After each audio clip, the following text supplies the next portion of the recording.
की आपण म्हणजे तरी कोण हो. आपण म्हणजे अनेक तऱ्हेच्या सिस्टीम्स, ज्याला आम्ही स्रोतस असा शब्द वापरतो. शेवटी एकच आहे, आपण आपलं जीवन कसं घालवतो त्याच्यावरतीच आपल्या शरीरामध्ये बदल होत असतात. डॉक्टर अविनाश लेले यांनी दुसऱ्या भागात आयुर्वेदमध्ये वात, कफ, पित्त, प्रकृती तसेच आपण आपले शरीर आपल्याशी बोलत असे याविषयी त्यांनी मार्गदर्शन केले. आनंद होतोय मला खरं सांगायचं झालं तर आपल्या देशामध्ये आपल्या शास्त्राबद्दलची उत्सुकता बघून मला आनंद होतोय. नाही तर मला नेहमी वाटायचं की पाश्चिमात्य देशांच्या मध्ये योगाबद्दल, अध्यात्माबद्दल, आयुर्वेदाबद्दल माहिती घ्यायला ते धडपडतायत. मग आपल्याकडे का बरं नाही? आपलं शास्त्र आहे हे, आपल्याला काही माहिती असायला हरकत नाही. बरं, आता जो विषय आहे तो आपला परवा अर्धवट राहिला होता, पंचमहाभूत.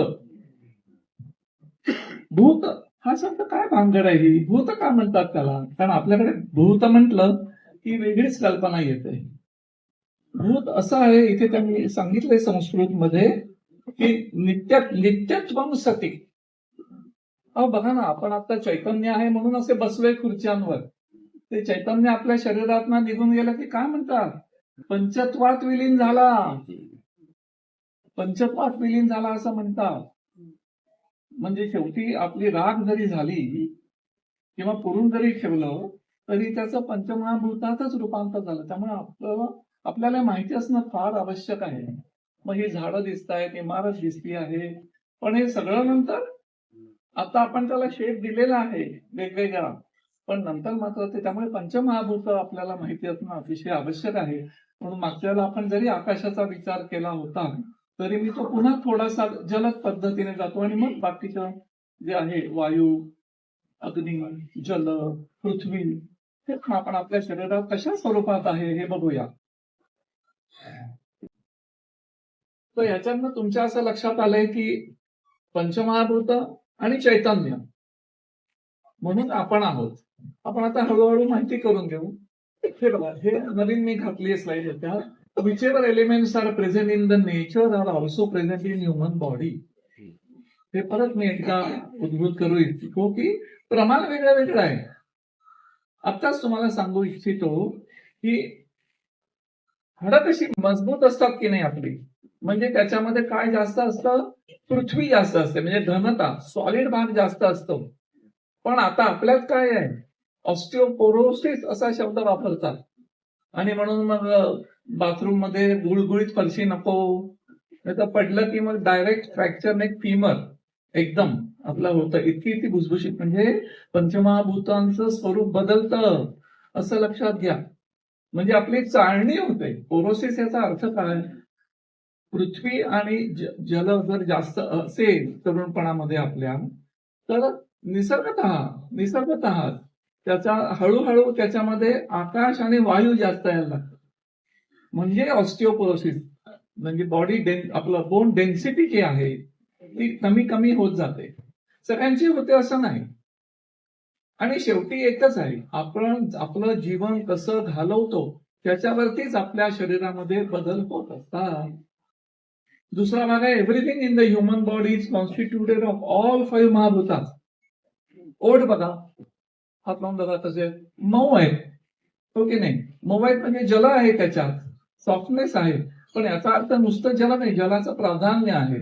डोळे बघा तसे आपले आहेत ते, नख बघा तशी आहे, केस कसे आहे.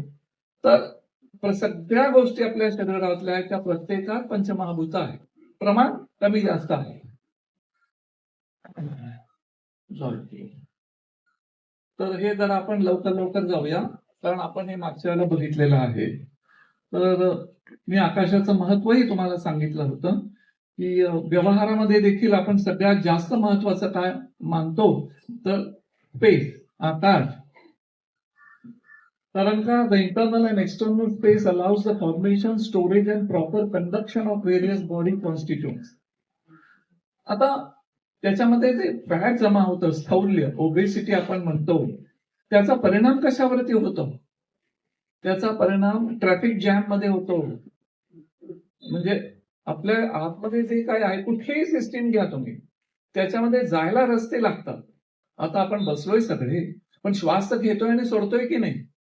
पण त्याच श्वास म्हणजे ब्रॉन्कसमध्ये, ब्रॉन्किओल्समध्ये यांच्यामध्ये जर काही अडथळा असेल, म्हणजे आकाश व्यापलेलं असेल त्याचं, तर आपल्याला इथे सुचणार नाही काही.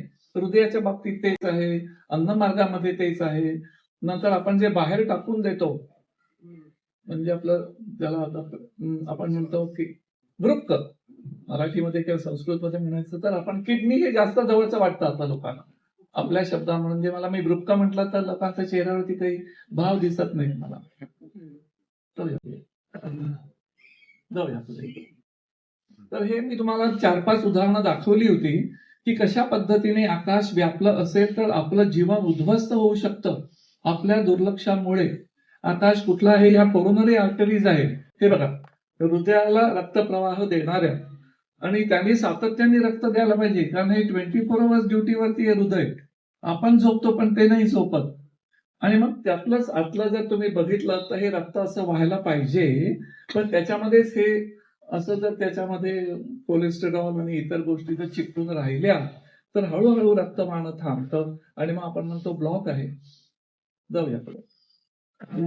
हे आपण स्लिप डिस्क आपण त्याला म्हणतो, किंवा प्रोट्रुबरन्स, म्हणजे ही जी उशी आहे इंटरव्हर्टिब्रल डिस्क मध्ये, ती अशी बाहेर आली की ती त्याच्यावरती दाब आणते आपल्या यांच्यावरती, आणि मग आता मी कसं चालतोय तसे आपण लोक चालत नाही. मग तो जर दाब इथे असेल तर त्यांना अगदी मुंग्या येतात पायाला, चालायला त्रास होतो. हे सगळं आकाशामुळे आहे, आकाशाचं महत्व आहे. हे आपण पित्ताशय आणि पित्ताश्मरी म्हणजे गॉल ब्लॅडर आणि गॉल स्टोन, इथे मी एकाचा उल्लेख केला होता की चिंता, भय, क्रोध, शोक याचाही त्याच्यावर परिणाम होतो. नुसतं पित्ताच्या कॉन्सन्ट्रेशनच्या मुळे नाही. त्यामुळे हे जे षड्रिपू आहे त्यांच्यापासून आपण जरा सावध राहणं आवश्यक आहे, कारण आपणच आपलं नुकसान करून घेतो त्याच्यामुळे. म्हणजे ज्याच्यावर तुम्ही रागावता किंवा ज्याचा द्वेष करता तो मजेत राहतो, त्रास होतो आपल्याला, हे मी सांगू इच्छितो तुम्हाला. हे गर्भाशय आहे आणि हे फायब्रॉइड्स आहेत सगळे. याला अर्बुद असं नाव आहे, आणि कॅन्सरची जेव्हा गाठ असते त्याला दुष्टार्बुद असं म्हणतात. बिनाईन आणि मॅलिग्नंट अशा पद्धतीचं ते आहे. आता नाव बघा, गर्भाशय, म्हणजे त्याच्यासाठी तो मोकळा पाहिजे, पण यांनीच जर ते व्यापलेलं असेल तर गर्भाला जागाच नाही. इन्फर्टिलिटीचं हे महत्वाचं कारण आहे. जाऊया पुढे. ही एक नवीन स्लाइड त्याच्यात घातली आहे आकाश पूर्ण समजावं म्हणून, की all organs such as brain, stomach, intestines, colon, liver, spleen, kidneys, कान पण, म्हणजे ऐकला परवाच्या वेळेला मी तुम्हाला म्हटलं होतं कानात बोटं घाला, आकाश बंद करा, ऐकायला येतं का बघा, नाहीये. तर आणि inter and intra molecular space, इथे मी दोन, आपण म्हणजे तरी कोण हो? आपण म्हणजे अनेक तऱ्हेच्या सिस्टीम्स, ज्याला आम्ही स्रोतस असा शब्द वापरतो.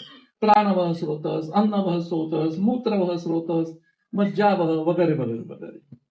ते स्रोतस काय भानगड आहे? कोण कोण असतं त्याच्यात? आशय असतात त्याच्यात. ही जी आता वरती नावं लिहिली आहेत ना,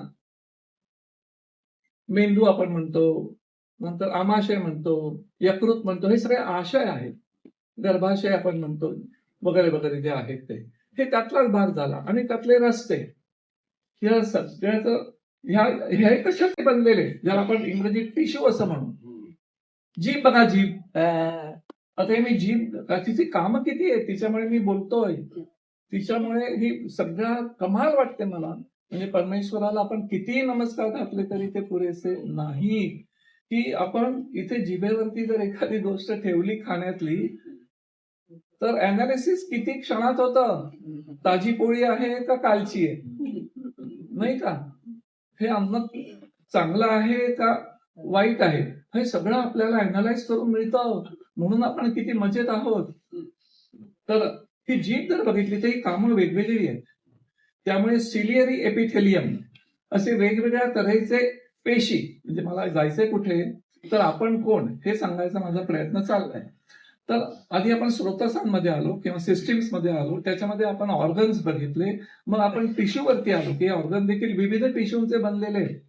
लिव्हर जरी घेतली तुम्ही तरी त्याच्यामध्ये बाईलचं प्रोडक्शन, पित्ताचं जरी निर्मिती असली तरी ते एकच काम नाही आहे. मी मागे तुम्हाला सांगितलं होतं की इथे इमिग्रेशन आणि कस्टम डिपार्टमेंट आहे आपलं. सगळं अन्न जे जातं आमाशयातनं गेलं की पहिलं तिथे लाईनीत उभं राहतं ते. तर डिटॉक्सिफिकेशन, आपण जी आपली बुद्धी न वापरता खातो ते जर शरीराला चांगलं नसेल तर ते बाजूला करण्याचं काम यकृत करतं. मग आता तुम्हीच विचार करा, अशी वेगवेगळी कामं असल्यानंतर त्याच्यासाठी वेगवेगळे पेशी असतील की नाही. तर अशा अनेक पेशी वेगवेगळ्या कामांच्या प्रत्येक ठिकाणी आहेत. अशा पेशींचे आपण बनलेलो आहोत. अशा पेशींचे आपण बनलेले आहोत. या पेशींचे आकारही तुम्हाला माहिती आहेत. आपण नर्व सेल जर घेतली तर त्याच्यात डेंड्रॉइड्स असतात, एक्झॉन असतो, किती त्याच्या वेगवेगळ्या पद्धती असतात. तर मॉलिक्युलर स्पेस आणि इंटर आणि इंट्रा, एक पेशी जर आपण घेतली मग ती वनस्पतीची असो नाही तर आपली असो, सगळ्यांना माहिती आहे, आपण शाळेपासून शिकत आलेलो. आपण आता नातवंडांना शिकवत असो की त्याच्यामध्ये एक मेंदू असतो ज्याला आपण न्यूक्लियस असं म्हणतो, मायटोकॉन्ड्रिया असतात, सायटोप्लाझम असतो, जे जे काय असेल ते. म्हणजे काय, शेवटी आपल्यामध्ये जसं वेगवेगळे अवयव आहेत तसेच त्या प्रत्येक पेशीत आहेत. मी जर यांच्या जवळ गेलो, वा वा किती छान असं त्यांना जर कौतुक केलं तर मी हात कुठे लावलाय, फक्त इथे, पण ती संवेदना कुठे गेली, सगळ्या शरीरभर गेली. सगळ्या पेशींमध्ये त्यांना संवेदना आहे. आपल्याला जर आनंद झाला, आपल्याला जर शोक झाला तर त्याचा परिणाम प्रत्येक पेशीवर होतो. म्हणजे आपण बिलियन्स ऑफ सेल्स असं आपण म्हणू, बिलियन्स ट्रिलियन्स इतक्या पेशींचे बनलेलो आहोत. म्हणून हा शब्द इथे राहतो. म्हणजे आकाश जो महाभूत आहे ते, आपण जर चांगला व्यायाम केला, नीट झोप घेतली, चांगला आहार घेतला आणि जर राखलं तर ते कुठपर्यंत पोचतं, आपल्या प्रत्येक पेशीपर्यंत पोचतं. हॉटेलमध्ये गेलो, आपण खाल्लं की आपल्याला बिल देतात.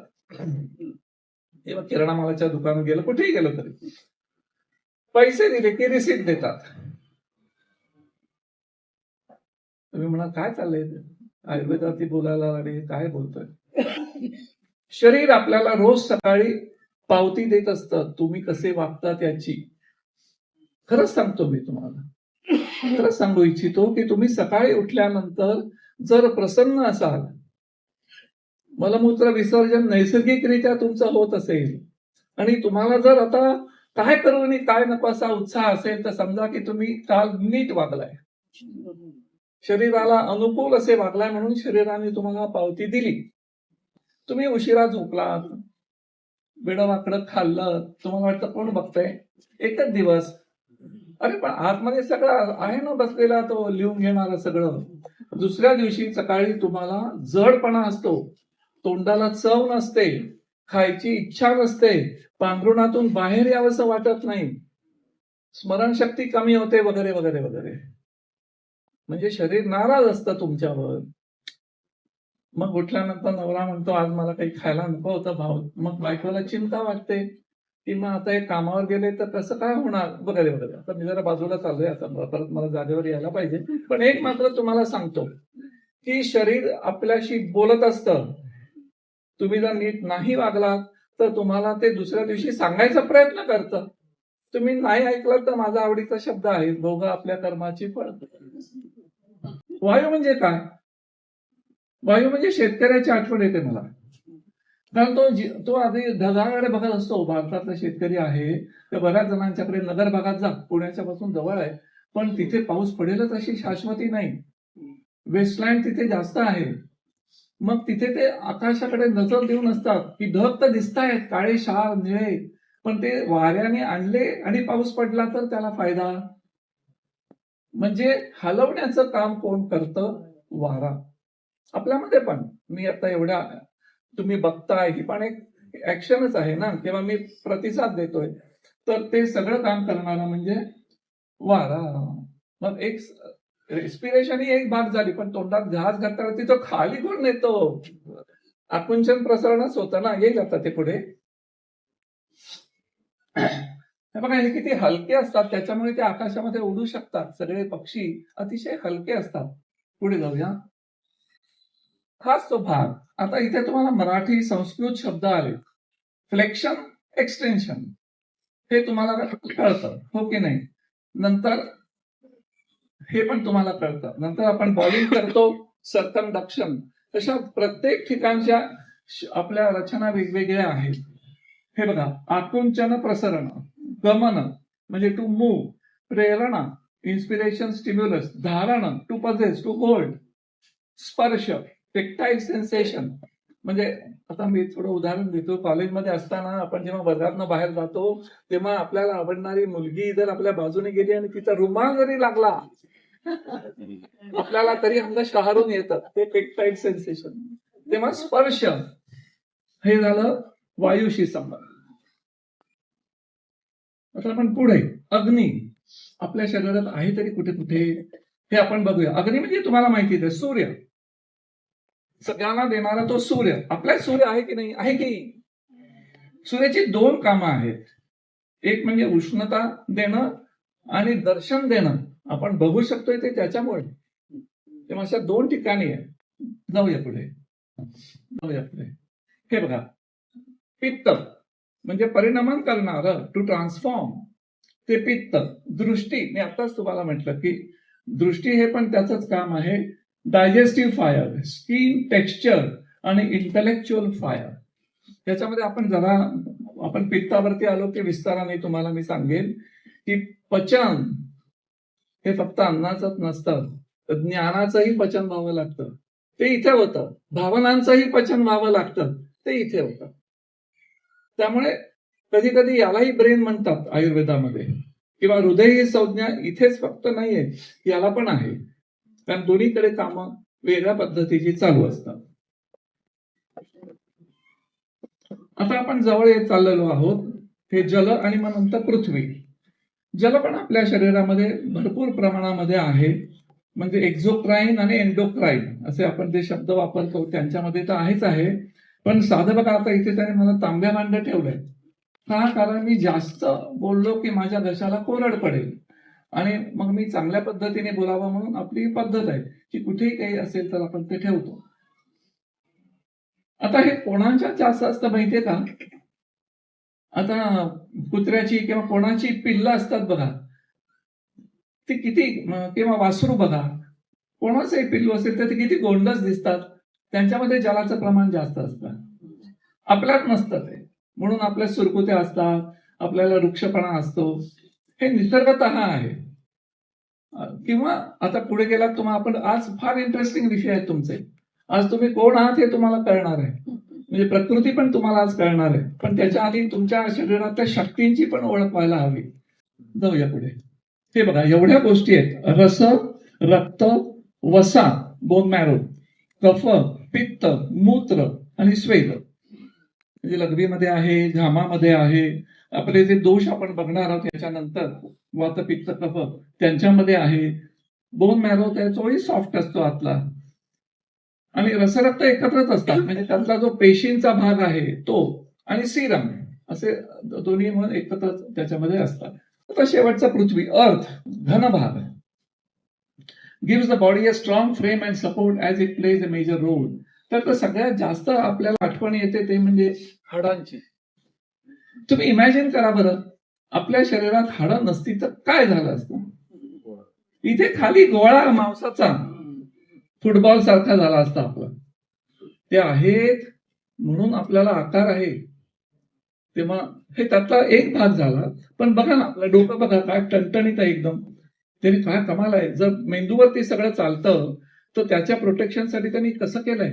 नेत्रांचं बघा कशा खोबडीत आत ठेवून दिलेत त्यांनी.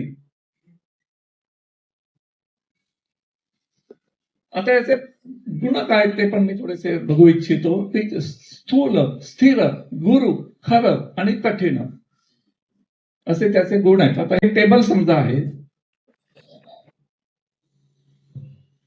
आणि काही फरशी आहे किंवा असे आपल्या शरीरातले तुम्हाला हळूहळू कळतीलच. खाली उदाहरणं दिलेली आहेत. नख, अस्थि, दंत, मांस, त्वचा, केश, दाढी, लोम, कंडरा.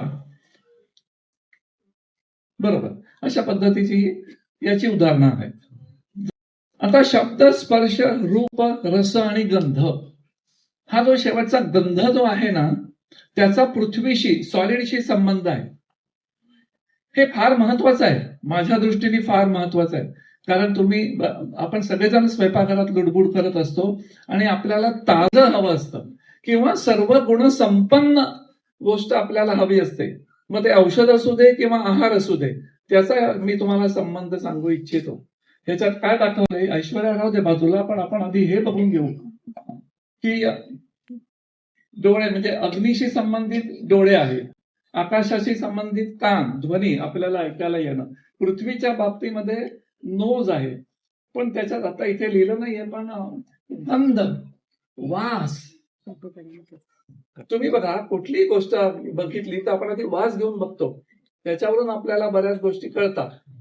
तर आमचं असं म्हणणं आहे की नैसर्गिक स्वरूपामध्ये जर तुम्ही गोष्ट ठेवलीत ना आणलेली, तर ती म्हणजे पंचभौतिक जशी निसर्गाने निर्माण केली आहे तशी जर तुम्ही घेतलीत आणि वापरायच्या वेळेला जर तिची पावडर केलीत ना, तर ती सर्व गुण संपन्न असते. मी तुम्हाला उदाहरण देतो व्यवहारातलं.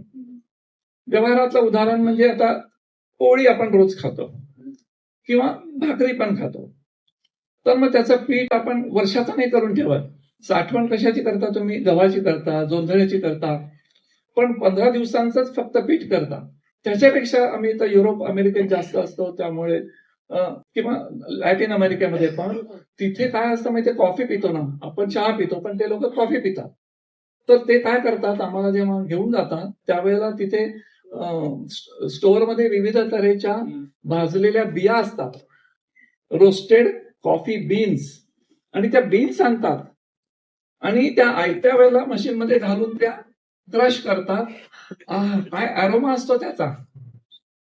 आणि ती जर जुनी झाली तर म्हणून अरोमा हा महत्वाचा आहे. मी का सांगू इच्छितो तुम्हाला, आपल्याकडे हल्ली पिठांचा फार प्रकार झालाय, पिठं आणून ठेवतो, त्या आयुर्वेदाच्या दृष्टीने योग्य नाही. पूर्वीच्या काळी तर काय होतं कमाल, आपल्या आजी आजोबा बघा, ते दळायचे, ती गाणी म्हणायचे, इतकं ताजं त्यांना ते, म्हणजे सर्व गुण संपन्न अशा पद्धतीचं त्यांचं भोजन असायचं त्यावेळेला. चटणी बघा, खलबत्त्यात कुटायचे, पाट्यावरती वरवंट्यावरती करायचे. काय बरं, काय दिसतं तुम्हाला त्याच्यातून की त्यांना हे ज्ञान नसेल कोणी सांगितलं. पण मी जसं तुम्हाला म्हटलं तसं आयुर्वेद हा पर्क्युलेट झालाय, तो आपल्याकडे आलेलाच आहे. आता तो डिस्कंटिन्यू होतोय, कारण पिढ्याच एकत्र राहत नाहीत. त्याच्यामुळे काय करणार आपण, ते ज्ञान पुढे आलंच नाही कोणाकडे. पण हा मुद्दा मी तुम्हाला परत सांगू इच्छितो की मला जर डोकं दुखतं म्हणून कोणी आलं तर मी जायफळ घ्यायला सांगतो, सुंठ असते ना तुकडा तो, आणि वेखंड, हाही शब्द तुम्हाला माहिती आहे, वचा, कॅलॅमस म्हणतो आम्ही. कशीही डोकेदुखी जरी असेल ना, तरी सहाणेवरती जर तुम्ही हे तिन्ही उगाळलात आणि चमच्यामध्ये घेऊन तो लेप जर गरम गरम लावला, तर तिथल्या तिथे त्या माणसाचं डोकं थांबतं आणि तो शांतपणाने झोपू शकतो. पण ह्या जर पावडरी असल्या जायफळाची याची केलेल्या, तर उपयोग होईल, पण टक्के कमी येतील ना. जे मी 100% म्हणतोय ते 40%वरती, 30%वरती. हा एक मुद्दा मी तुमच्यापर्यंत घेऊन जाऊ इच्छितो.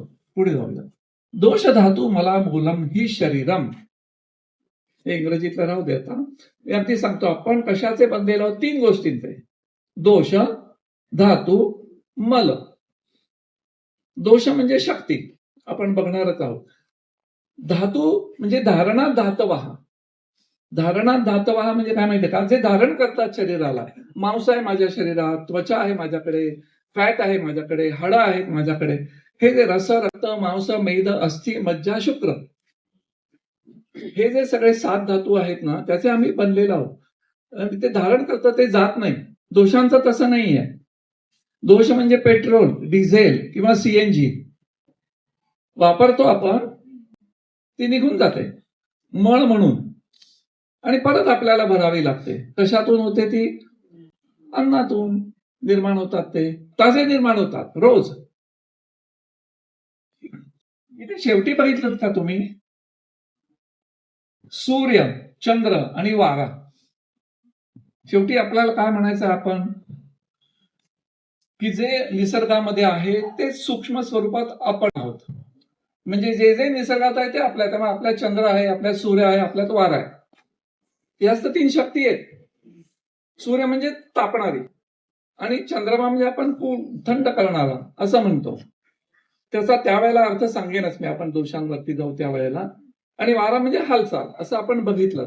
तर तसेच आपल्या शरीरामध्ये या 3 शक्ती आहेत, काही वेगळ्या नाही आहेत त्या. दोषात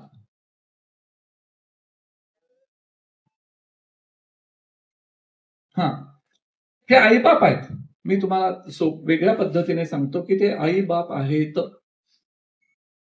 आईबाप का आहेत? मी तुम्हाला आत्ताच उल्लेख केला होता की ते रोज निर्माण होतात, ते आपण वापरतो. पेट्रोल आणि डिझेल तुम्ही लक्षात ठेवा, आणि मग नंतर ते वापरून झाले की ते मळ म्हणून बाहेर जातात. पण धातूंचं तसं नाही आहे. म्हणजे ते बदलत नाही तसं मी म्हणत नाही, त्यांच्यात तेही जातात. म्हणजे आपल्याला जेव्हा आपण हे करतो ना, स्किन ते हे निघतात आपण, हा, तर ती पण म्हणजे असं प्रत्येक धात असतो, पण ते काही काळ त्यांचं असतं, ते आपल्या शरीरात तसेच असतात. त्यामुळे त्यांचं रक्षण करायची जबाबदारी यांची आहे, असं ते सांगतो तुम्हाला. काही वेडवाकडं जर झालं आपल्या वागण्यामध्ये, किंवा आपल्याला इन्फेक्शन झालं, काही झालं, तर आपल्याला पहिला परिणाम कोणावरती होतो? दोषांवर होतो. वात बदलतो, वात बिघडतो, पित्त बिघडतं, कफ बिघडतो. म्हणजे ते आपल्या अंगावर घेतात, धातूंवरती जाऊन देत नाहीत. काय असेल ते जास्त झालं तर ते उलटून पडतं, किंवा खालून जुलाब होतात, किंवा गडगड गडगड आवाज येतात, गॅसेस होतात, जे काय असेल ते. चांगले आणि वाईट तुम्हाला सगळ्यांना जे माहिती आहेत ना, वात पित्त कफ, ते म्हणजे इथे आवाज येतो, नंतर ढेकरा येतात, किंवा खालून पास होतात. मग मी सांगतोय ते आणखीन हे बरोबर आहे, हे वातच आहे हा, पण हा खराब झालेला वात आहे, मळ झालेला, मळ स्वरूपातला. आणि पित्त जे आम्हाला हिरवं पिवळं पडतं उलटीतून वगैरे वगैरे, किंवा आपल्या संडासला जो रंग असतो तो पित्तच आहे, ते पित्तच आहे ते. पण ते मी तुम्हाला मागे म्हटलं तसं कसं आहे पित्त, की इथे जर बिघडलेलं असेल तर शरीर ते तुम्हाला मळमळ निर्माण करून बाहेर टाकतं. ते खाली गेलं तर आपला सगळा अन्नमार्ग खराब होईल म्हणून, असं आहे ते. कफ, कफाचा तर काय विचारूच नका. हे बघा ना, इथे सायनसेस आहेत, नाक आहे, इथे आहे, छाती आहे. असं आपण खोकत बसतो, असा तो बडका येतो, काही जणांना नुसतीच कोरडी ढास लागते. काय भानगड आहे? कफ इतका तुम्हाला इथे वाटतो तेवढाच नाहीये. कफ सगळ्या शरीरभर आहे. तुम्ही दोषांपर्यंत जाऊ तेव्हा मजा येईल तुम्हाला ऐकायला.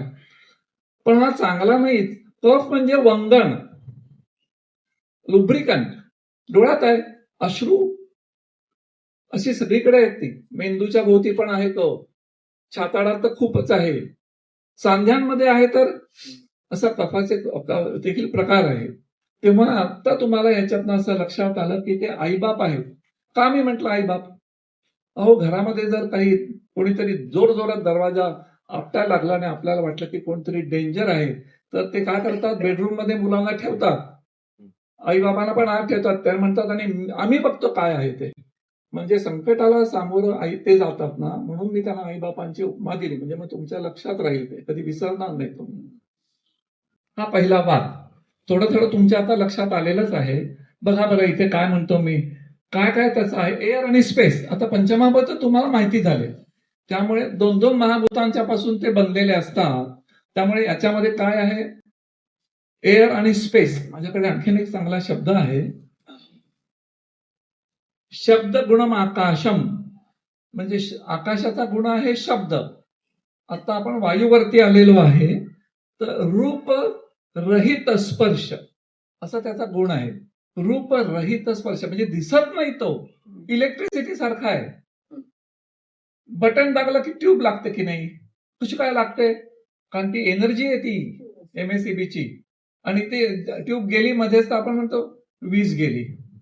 म्हणजे ती शक्ती आहे, असं लक्षात घ्या. रूपरहित आहे ती. आपल्याला इलेक्ट्रिसिटी दिसते का? इनडायरेक्टली दिसते. मिक्सर चालू झाला की दिसते, गिझर चालू झाला की दिसते, ट्यूबलाईट लागली की दिसते, पण प्रत्यक्ष अशी दिसत नाही ती. तसाच आहे तो वायू जो आहे तो. तेव्हा तुम्ही असं लक्षात ठेवाल की स्पर्शरहित, स्पर्शवान वायू. किती काम आहे हो त्याची, कमालच आहे. हे बघा, नुसतं आपल्याला जे वाटतं ते म्हणजे श्वासोच्छवास, पण सगळ्या हालचाली ज्या आहेत त्या त्याच्याचमुळे आहेत.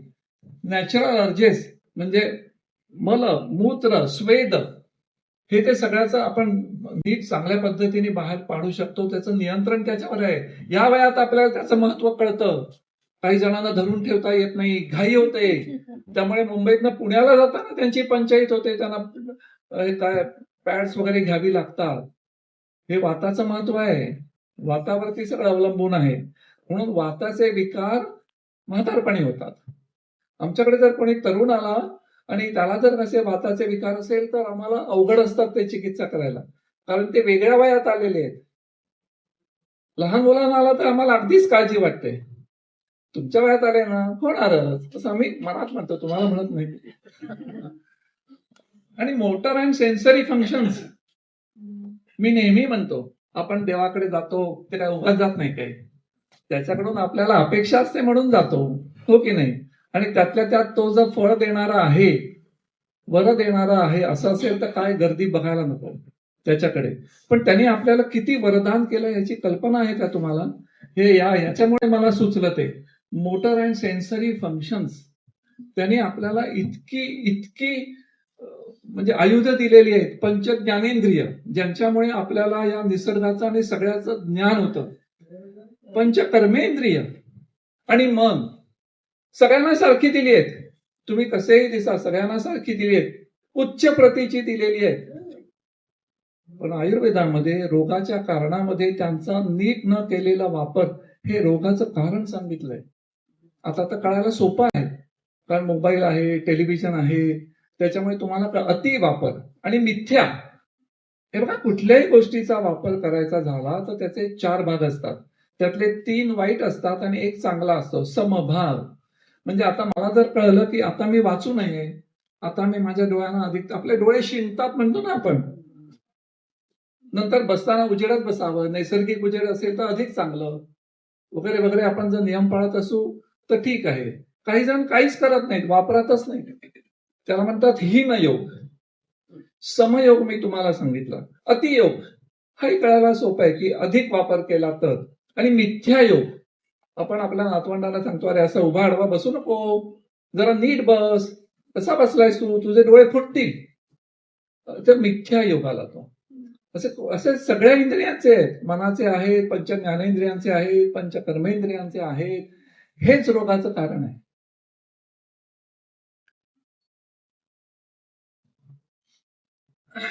बघा, पित्ताचं कसं आहे. आपलं जे तापमान आहे ते पित्तामुळे आहे, पचन त्याच्यामुळे आहे, भूक, तहान आणि बुद्धी. बुद्धीच्या बद्दल जर तुम्ही म्हणाल तर मी आत्ताच सांगतोय तुम्हाला की पित्त म्हणजे काय. निसर्गातून आपण जेव्हा एखादी गोष्ट घेतो तेव्हा ती डायरेक्ट घेता येत नाही. तिचं परिणामन, ट्रान्सफॉर्मेशन करावं लागतं. बघा ना, नाकात बघा केस आहेत की नाही, नंतर तिथे हवा गरम पण होते की नाही, अशी गार हवा जात नाही, मग ती आत जाते. इथे ती मॉइश्चर पण होतं त्याच्यात थोडस, मग ती फुफ्फुसामध्ये जाते. म्हणजे इथे पण आहे पित्ताचं काम, इथे पण चालू आहे. असं सगळीकडे त्याचं काम चालू आहे. परिणमन. आता बघा, मी किती उदाहरणं देतोय तुम्हाला. जसं आपण घास 32 वेळा चावावा म्हणतो की नाही, का होतं, म्हणजे पचन चांगलं होतं. तसंच उदाहरणं दिली की एखादी गोष्ट सोपी होते, कळते, लक्षात राहते. यालाच ज्ञानाचं पचन असं म्हणूया. म्हणजे इथेही पित्त आहे, दिसेल तुम्हाला ते पुढे. पित्त सगळीकडे आहे. आज तुमच्या असं लक्षात आलं की आमाशयातच पित्त फक्त नाहीये, त्वचेमध्ये पण आहे, यकृतामध्ये पण आहे, मेंदूमध्ये पण आहे, हृदयामध्ये पण आहे. नाहीये कुठे? जिथे जिथे परिणमन करावं लागतं. आपण तिन्ही गोष्टी घेतो. 3 स्वरूपात गोष्टी आहेत. पाणी बघा, बर्फ होतो की नाही त्याचा, आणि या दिवसात तर आपण पाणी गरम करून घेतो. मग काय होतं, त्याचं वाफेत रूपांतर होतं. तेव्हा वायू स्वरूप, द्रव स्वरूप आणि घन स्वरूप अशा स्वरूपामध्ये निसर्गातून सातत्याने आपण काही ना काही घेत असतो. नाश्ता, जेवण, रात्रीचं जेवण, याच्या वेळेला घनभाग आणि द्रवभाग तर घेतोच. मध्ये मध्ये आपण द्रवभाग घेतच असतो. आणि वायुरूप तर सातत्याने राहतो, त्याशिवाय आपण काहीच काम करू शकत नाही.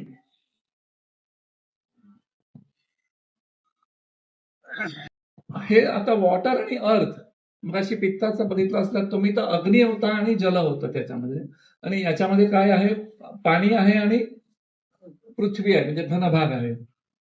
स्टॅबिलिटी, स्थैर्य, स्थैर्य, शक्ती, वंदन. मी आत्ताच तुम्हाला म्हटलं की इट्स ए ग्रेट लुब्रिकंट. कसा ते तुम्हाला मी समजावून सांगेन.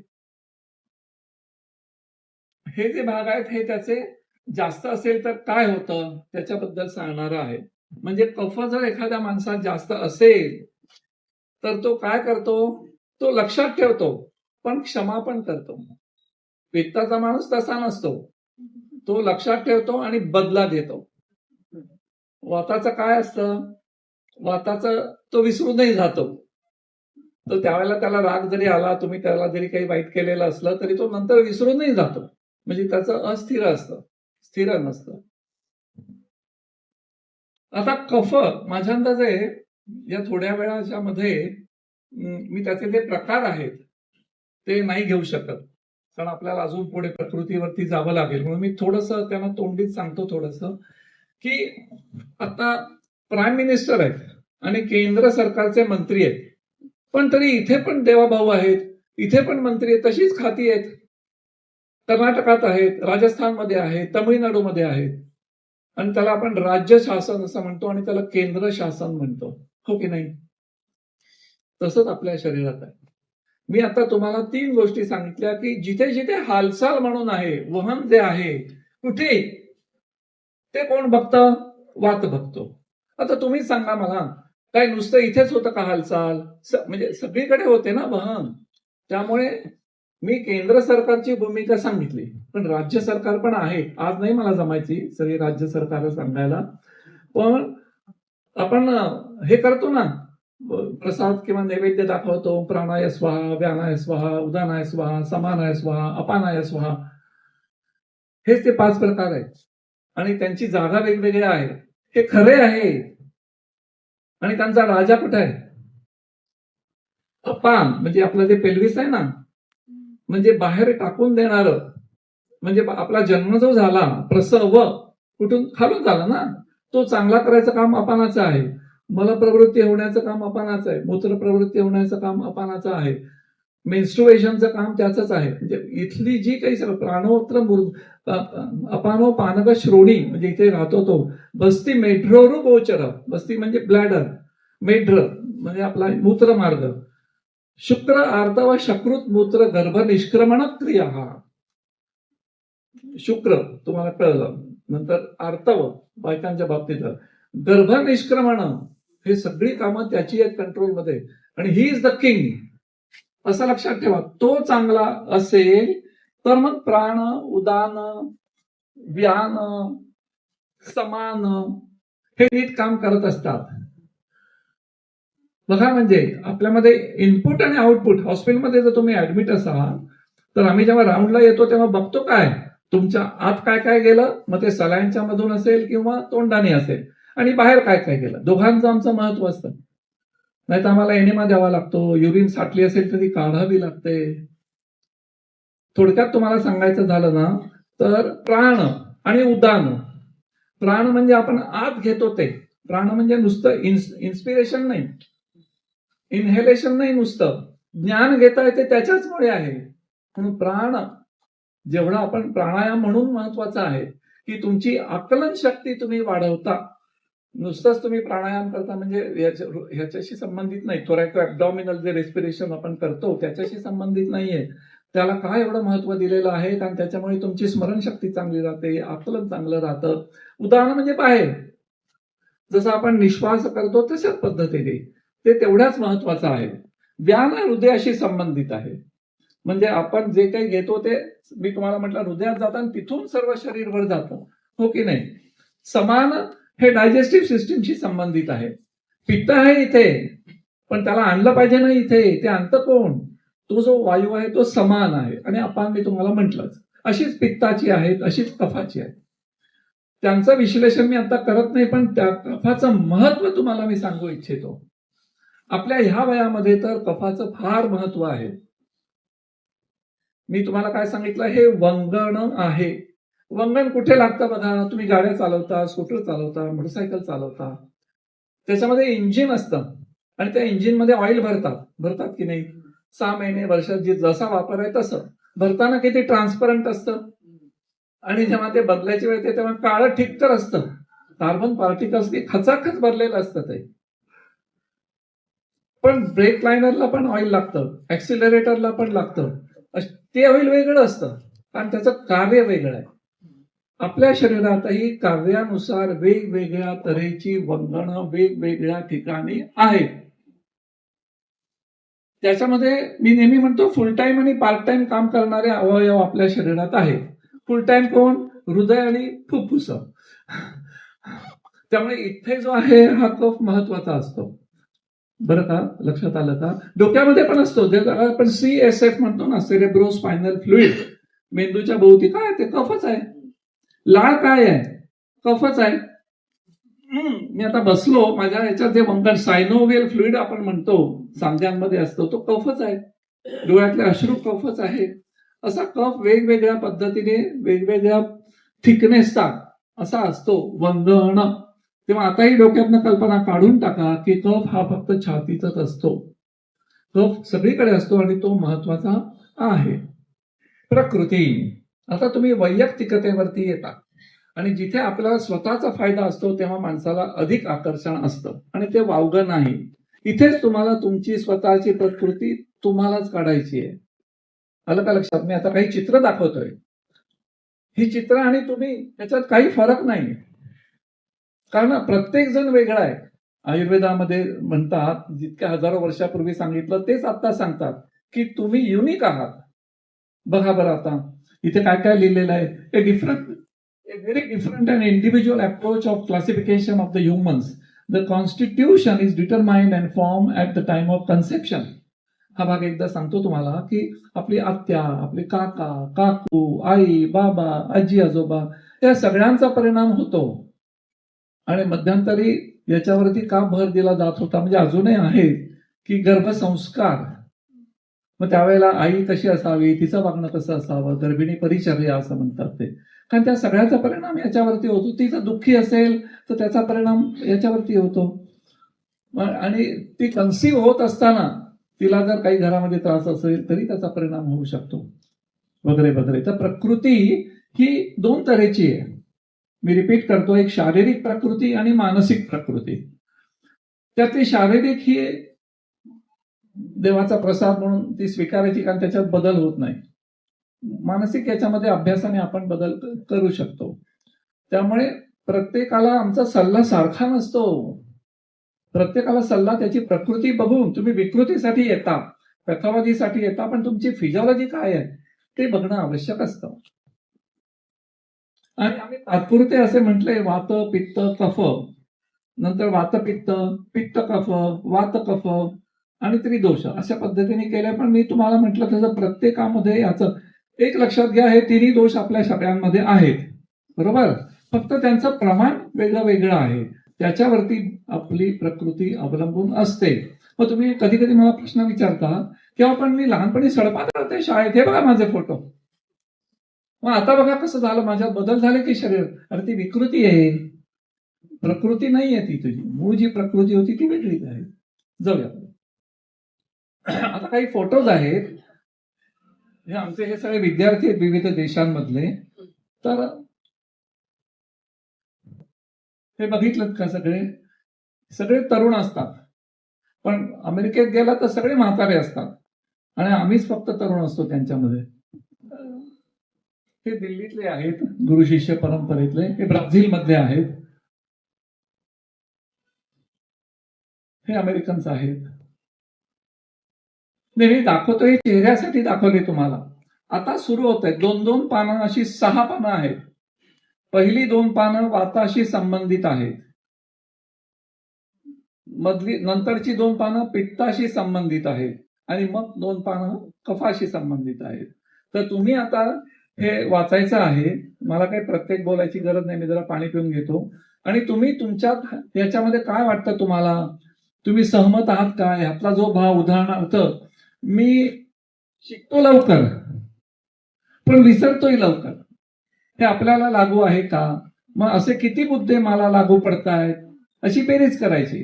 उदाहरणार्थ इथे किती आहेत बघा, 1 2 3 4 5 6 7 एक 14 मुद्दे जर असले प्रत्येकाचे, वाताचे, पित्ताचे, कफाचे, त्याच्यातले वाताचे गुण तुमचे किती होतात? 7 होतात का 9 होतात का 11 होतात? मग पित्ताचे कसे होतात? आलं का लक्षात? तुम्हाला जर असे मोबाईल फोटो काढत गेलात सगळ्यांचे, तरी माझं काही म्हणणं नाही. घरी जाऊनही तुम्ही तुमची आणि तुमच्या नातवंडांची प्रकृती काढली तरी हरकत नाही. हे जुजबी आहे, ढोबळ आहे. आलं का लक्षात? ज्यांच्यामध्ये वाताचं प्रमाण जास्त असतं त्यांच्यामध्ये हे मुद्दे तुम्हाला जास्त दिसतील. आलं का लक्षात? आता उदाहरणार्थ, I learn things quickly but I forget. पण हेच तुम्ही कफाच्या वेळेला बघाल तर त्यांना समजून घ्यायला वेळ लागतो, पण एकदा का त्यांना समजलं की ते विसरत नाहीत. नातवंडांच्यात बघा, मुलांच्यात बघा, आठवा जरा तुम्ही अभ्यास घेताना काय काय झालं ते. एकाच आई बापांची मुलं पण वेगळी असतात की नाही, तेच ते प्रकृतीत सांगितलेलं आहे. आता तुम्हाला त्या सगळ्यांची आठवण येईल. तुमच्यासाठी बघा असं नाही, तुमच्या घरातल्यांच्यासाठी पण हे मुद्दे म्हणून तुम्ही फोटो काढून ठेवलात तर बरं होईल. त्याच्यामध्ये पुढचा हे किती बघितलं का तुम्ही की वाताची मंडळी इमोशनल, भावनिक असतात जास्त. लगेच त्यांच्यावरती याचा एखाद्या प्रसंगाचा परिणाम होतो. आम्ही नेहमी म्हणतो की आत्ता आपण इथे भाषण करतो आहोत. आम्ही एकदा असा प्रयोगही केला होता ब्राझीलमध्ये असताना, प्रकृती कळावी म्हणून. मी आमच्याच एका असिस्टंटला सांगून ठेवलं की हे मी शिकवत असताना तू तिकडनं आरोळी दे पोर्तुगीज भाषेमध्ये, साप आलाय म्हणून. आणि त्याने आरोळी दिली, साप आलाय. आणि मग आम्ही शांतपणाने रिॲक्शन बघत होतो. त्याच्यातले स्वतः पाय वरती घेऊन दुसऱ्याला ऑर्डर देणारे कोण, धूम पळत जाणारे कोण, वगैरे वगैरे. म्हणजे तुम्हाला सांगितलं सहज की एखाद्या प्रसंगी रिॲक्शन वेगळी वेगळी असते, ती त्यांच्या प्रकृतीनुसार असते. हे जे त्यांना घाम खूप येतो बघा, आणि त्यांना उन्हाळा अजिबात आवडत नाही, या सीझन मध्ये ते खुश असतात. पटकन राग येतो, जातो. हा, आता हे त्याच्या पुढचं झालं. मला प्रवृत्तीवरून पण लक्षात येतं, पार्टीला जर आपण गेलेलो असू आणि जरा काही खाण्यात बदल झाला तर पित्तवाल्यांना जुलाब होतात. त्यांची ती टेंडन्सी असते. तसं याच्यावरून पण प्रत्येक सिस्टीम वरती त्यांचा परिणाम वेगळा वेगळा असतो. आकारमान पण बघा, असे स्थूल नसतात पित्तवाले, सडसडीत असतात जास्त त्या. आणि आपल्याला आश्चर्य वाटतं की हा खातो कसंही, पण तरी याचं शरीर कसं काय असंच राहिलंय. ते त्याच्या प्रकृतीची त्याला वरदान आहे. आता हे कफवाले आले. नाश्ता नाही केला तरी चालतो, प्रवासात आहे, कुठे चांगलं हॉटेल नाही मिळालं म्हणून तसेच पुढे गेलो तर त्याचं काही होत नाही. पण पित्तवाला असेल त्याचं डोकं दुखायला लागतं, त्याला ऍसिडिटी व्हायला लागते, त्याला खाणं लागतंच.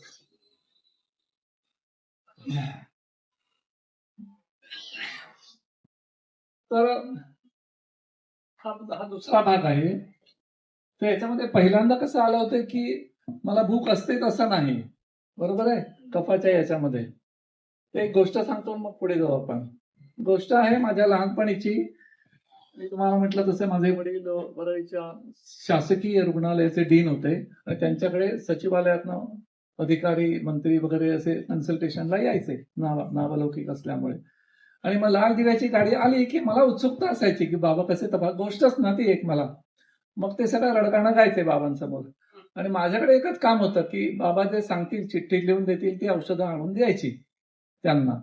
तर ऐकत होतो मी. ते सांगत होते की डर्मॅटॉलॉजिस्ट आहे, मला स्किनचा प्रॉब्लेम आहे, त्यासाठी हार्टच्यासाठी माझा कार्डिओलॉजिस्ट आहे, पण मी तुमचं नाव खूप ऐकलंय म्हणून आलो. अहो मला खूप त्रास होतोय, मला काही लक्षातच राहत नाहीये, जडपणा असतो, मला सुस्ती येते कामावरती, आणि माझ्यावरती एवढी महत्वाची जबाबदारी आहे, मला मध्ये जसं धडधडल्यासारखं होतं छातीमध्ये, वगैरे वगैरे. त्यांच्या विविध तक्रारी होत्या. थोडक्यात सांगतो मी तुम्हाला. बाबा म्हणाले गंभीर आहे तुमचं खरंच, पण तुमचं मी औषध तयार करतो आणि तुम्हाला देतो, तुम्ही पुढच्या आठवड्यात या. महाग आहे. ते म्हणले काही काळजी करू नका त्याची. आणि मग आले पुढच्या. मला फार उत्सुकता होती, आता हे काय महाग औषध कुठलं देणार आहेत, आता काय काय कशी चिकित्सा देतात. मग प्रत्यक्षात बाबांनी आमच्या घरात होती तीच औषधं मला बांधून आणायला सांगितली. आणि ते म्हणाले, नाजूक औषध आहे बरं का. त्यांना निघताना म्हणाले, औषध तुम्हाला मी सकाळी घ्यायला सांगितलंय, पण जर तुम्ही नाश्ता केलात ना तर हे औषध लागू पडणार नाही, ते नाजूक आहे अगदी. बरं बरं म्हणाले, मी नाश्ता नाही करणार. त्याने बायकोला सांगितलं, मला नाश्ता नाही द्यायचा अजिबात, डॉक्टरने मला मनाई केलेली आहे. आणि मग ते औषध घ्यायला लागले आणि त्यांना एकदमच बरं वाटायला लागलं. त्यांची स्मरणशक्ती चांगली झाली, ते अलर्ट झाले, कारण ते कफाचे होते. कफ प्रकृतीचे असल्याने बायकोची चूक अशी होत होती की त्यांना इच्छा नसताना तिला वाटायचं त्यातनं शक्ती मिळेल म्हणून ती त्यांना खाऊ घालायची आणि सगळं गोंधळ. पण तसं तर आम्ही खरं सांगितलं तर आमच्याकडे कोणी येणारच नाही. आम्हाला पैसे घ्यावेच लागतात, औषध द्यावंच लागतं. आलं का लक्षात तुमच्या? मग आम्ही हे जे अटी घालतो ना, ज्याला आम्हाला चिडतात लोक, पथ्य काही नसतं. तुमचं जे डेली रुटीन मध्ये जे चुकत असतं ते आम्ही करेक्ट करत असतो, एवढं. तर तुम्हाला गंमत सांगतो, ते उड्या मारत आले 15 दिवसांनी, हो तुमचं औषध द्या मला, हे घ्या सगळं, त्याचे ऍडव्हान्स पैसे घ्या, मला आता दौऱ्यावर जायचंय. तर बाबा तेच म्हणाले त्यांना, दौऱ्यावर जा आपण, नाश्ता नाही कुठे करायचा. जाऊया. आता आपण पुढच्या भागात आलेलो आहोत, तो म्हणजे निदान. निदान म्हणजे डायग्नोसिस. तुम्हाला आम्ही नेहमी सांगत आलो की तुम्ही जेव्हा आमच्याकडे येता त्यावेळेला आम्ही तुम्हाला तिथूनच बघत असतो, आणि तुम्ही आमच्याकडे येईपर्यंत आम्हाला तुमचं शरीर बरंच काय काय सांगून जातात. मग आम्ही तुमच्या नाडीवरती हात ठेवतो आणि मग त्यातून आम्हाला वात, पित्त, कफ कळतं. इथे जरी मी हात धरला असला तरी नाडी अनेक ठिकाणी बघता येते. उदाहरणार्थ जेव्हा पेशंट सिरियस असतो तेव्हा ह्या नाड्या लागत नाहीत. थंडगार पडला म्हणतो ना, शॉक आपण म्हणतो, त्यावेळेला आम्ही इथे हात ठेवतो. ही कॅरोटिड आर्टरी आहे इथे. हा जो स्नायू आहे ना, स्टर्नोक्लेडोमॅस्टॉइड, त्याच्या आतल्या बाजूला ती आम्हाला पटकन लागते त्या तिथे. तेव्हा असं समजू नका, विविध ठिकाणी इथे पण आम्हाला बघता येते, इथे बघता येते, अनेक ठिकाणी आपल्याला नाडी म्हणजे काय, हृदयाची स्पंदनं आहेत ती. तेव्हा निदान दुष्यम देशम बलम कालम अदलम प्रकृतीम वया सत्वम सात्व्यम तथा आहार, असे ते अनेक दशविध परीक्षा, अष्टविध परीक्षा, त्रिविध परीक्षा. आयुर्वेद फॅन्टॅस्टिक शास्त्र आहे ते. डायग्नोसिस हाच भाग महत्वाचा. तुम्हाला माहितीच आहे की वैद्य तुम्हाला प्रश्न विचारतच नसे पूर्वी काय होतं ते. तो बघायचा, नाडीवर हात ठेवायचा, जीभ दाखवा म्हणायचा, आणि तुम्हाला काय होतं ते तोच सांगायचा. तर हे एवढं निदानाचं महत्व आहे. तुम्हाला काही चित्र दाखवतो मी. नुसतं हे नाही, मी शरीर म्हणजे काय सांगितलं तुम्हाला, दोष धातू मल, हो की नाही? तुम्ही चित्र बघून अवाक व्हाल, कारण आयुर्वेद हा काय एवढा प्रसिद्ध होतोय, प्रत्यक्षिकामुळे. दाखवतो आम्ही, कारण परदेशात तुम्हाला माहिती आहे, दाखवा नाही तर फुटा, ते स्पष्ट आहेत, आपल्यासारखे भिडस्त नाही. तुम्ही दाखवलं तर नाही, तुम्ही बोलता तसं, तर तुम्ही घरी जा, आम्हाला तुमचं काही गडबड ऐकायची नाही. बघा आता हे पल्स डायग्नोसिस हा लोकांना फार आवडतो भाग. तुम्हाला ब्राझिलिया नावाचं एक शहर आहे इटलीमध्ये. म्हणजे आपण जेव्हा जर्मनीमधनं ऑस्ट्रिया आणि ऑस्ट्रियातनं खाली येतो आल्प्स पर्वत ओलांडून किंवा ब्राझिलिया, तर तिकडचे 60 डॉक्टर शनिवार रविवार फक्त हे शिकण्यासाठी आले होते. हा हिमालयातला फोटो आहे. आम्ही गेली 25 वर्ष परमार्थ निकेतनमध्ये विविध देशातनं येणारे लोक आहेत, त्यांना ओळख करून देतो आयुर्वेदाची. तर त्याच्यामध्ये नाडी परीक्षा करता येते तिथे. हा असा भाग आहे. जाऊया पुढे. तसेच नखांवरून बऱ्याच गोष्टी कळतात. मी तुम्हाला तेच सांगू इच्छितो. नख हा मळ आहे. नख, केस हे मळ आहे, म्हणून तर ते कापावे लागतात, नख कातरावे लागतात. हा हाडांचा, मग त्याच्यावरून तुमची हाडं कळतात आम्हाला. केस आणि नख हा मळ आहे कोणाचा, हाडांचा. त्यामुळे आम्हाला काय हाडांना हात लावायला लागत नाही. तुमच्या नखांवरून पण आम्हाला अनेक गोष्टी, ती अशी आहेत का, ती सपटी आहेत का, त्यांचा रंग कसा आहे, त्यांच्यावरती रेषा आहेत का, त्याच्यावरती चांदोबा आहे का, नाही का, अनेकांच्या ह्याच्यावरती असं ते आपल्याला डायग्नोसिस आहे. जाऊया पुढे. जीभ, जिभेवरून पण अनेक गोष्टी कळतात. जिभेच्या पुढची बाजू, आतली बाजू, शेजारची बाजू, याच्यावरून पण आपल्याला अनेक अवयवांचं ज्ञान होतं. हे बघा बरं, अमेरिकेतलं चित्र आहे, कॅलिफोर्निया मधलं. एक तिथे विद्यापीठ आहे. आम्ही त्या विद्यार्थ्यांना डिस्पोजेबल कप दिले होते. त्यांना सांगितलं की मिड स्ट्रीम उद्या सकाळी क्लासला येताना आपापली लघवी घेऊन या. आणि त्यांच्या चेहरे बघा किती उत्सुकता आहे. कारण मूत्र परीक्षा त्या काळात त्यांनी लिहून ठेवलंय की साधा तिळ तेलाचा थेंब, समजा ह्याच्यात लघवी आहे, ट्रान्सपरंट आहे, तर साधारण वीटभर अंतरावरून मी त्याच्यामध्ये जर तिळाचा थेंब टाकला, तैलबिंदू परीक्षा असं म्हणतात, तर तो तरंगतो का त्याचे फाटे फुटतात, का तो बुडतो खाली, काय होतं, का त्याचे काही आकार येतात, याच्यावरून आपल्याला रोग कळतो. म्हणजे मळ पण बाहेर जाताना आपल्याला माहिती देतात, असं मला तुम्हाला सांगायचंय. तुम्हाला पण दिसतंय की त्यांचं जाऊ दे बाजूला, रंग बघा हेल्दी आहेत सगळे हे मंडळी, पण प्रकृतीनुसार वात पित्त कफानुसार त्याचा नॉर्मल रंग पण वेगळा.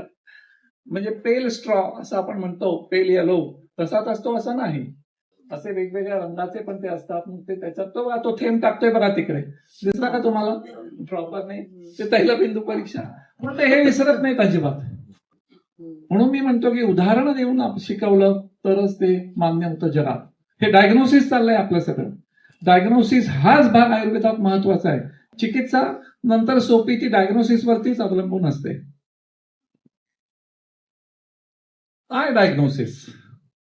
आता ऑप्थॅल्मॉलॉजी तरी आपण जे डोळे बघतो ते वेगळं, पण आम्ही पण गेलो तर पहिल्यांदा असं खाली करून बघतो कसं आहे, त्याच्यानंतर त्याला मग तो समोर बघा भिंतीकडे, आणि मग आमच्या हातातला टॉर्च असेल तो आम्ही असं करून बघतो, त्याच्यावर त्या आयरिसची काय रिॲक्शन होते वगैरे वगैरे.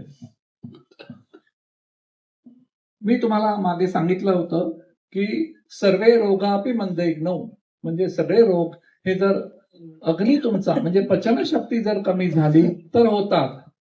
आता पचनशक्तीचा अर्थ तुम्ही घेऊ शकता की इथल्या म्हणजे साधक पित्त असं नाव आहे, इथे जे पित्त आहे त्याचं नाव आहे साधक पित्त, इथे जे पित्त आहे त्याचं नाव आहे पाचक पित्त. आलं का लक्षात? अशी त्वचेचा रंगाचं जे आहे किंवा त्वचा अशी चांगली काही पावडर बिवडर काही न लावता ओजस्वी जी दिसते त्याला म्हणतात भ्राजक पित्त. नंतर इथे यकृतात आहे ते म्हणतात रंजक पित्त. असे आपल्या शरीरामध्ये वेगवेगळ्या ठिकाणी वेगवेगळं काम करणारे, परिणामाला मदत करणारे आहे. तर अग्नी हा अग्नी आपल्या शरीरात पित्त स्वरूपात आहे, हे तर आता तुमच्या लक्षात आलं. तेव्हा एंडोक्राईन आणि एक्झोक्राईन हे पण जी काही आपण म्हणतो ना आधुनिक भाषेत, हे पित्ताचेच प्रकार आहेत. आणि एन्झाईम्स आपण जे म्हणतो ते सगळे पित्ताचेच प्रकार आहेत. तर तो आपण चांगला राखणं आवश्यक आहे.